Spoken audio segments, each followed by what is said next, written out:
Kentucky law enforcement agencies sending a strong message to registered sex offenders who are not following the rules. The Fayette County Sheriff's Office participated in a joint operation last week, cracking down on offenders who are not complying with the terms of their registration. Fox 56's Georgia Reed Godfrey joining us now with more details. The goal of this operation was to verify the compliance of registered sex offenders and touch base with those who have active warrants for not complying with the terms of their release.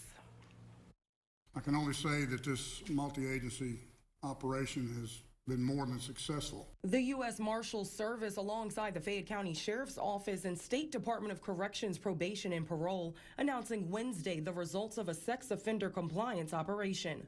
We made a number of apprehensions of those who are non-compliant in Fayette County. During the two-day operation, the agencies checked on 78 registered supervised sex offenders, making sure they live at the address listed on their record, a process that by law must happen once a year. That's not good enough for us at the Office of the Fayette County Sheriff. So we bump up those verifications with the lifetimers. So it's a minimum of every 90 days. More often, it's every 60 days. And not in areas where offenders are not allowed to live. You know, they're prohibited from living within 1,000 feet of a school, a licensed daycare. The agencies also made sure offenders weren't breaking additional laws or violating the terms of their probation and parole, a joint effort that sends a clear message to sex offenders about where Kentucky stands on the issue.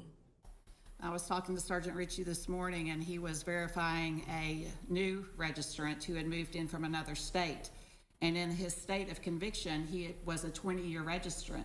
He was very troubled to find out by moving into Kentucky, he became a lifetime registrant.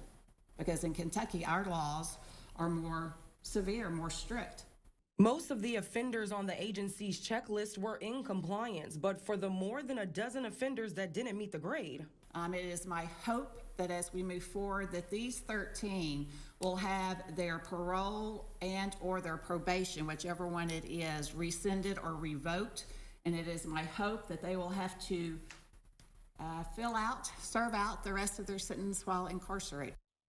Like Sheriff Witt mentioned, out of the 78 offenders on that checklist, 21 of them were found to be non-compliant. 13 of those were arrested. You see their pictures here.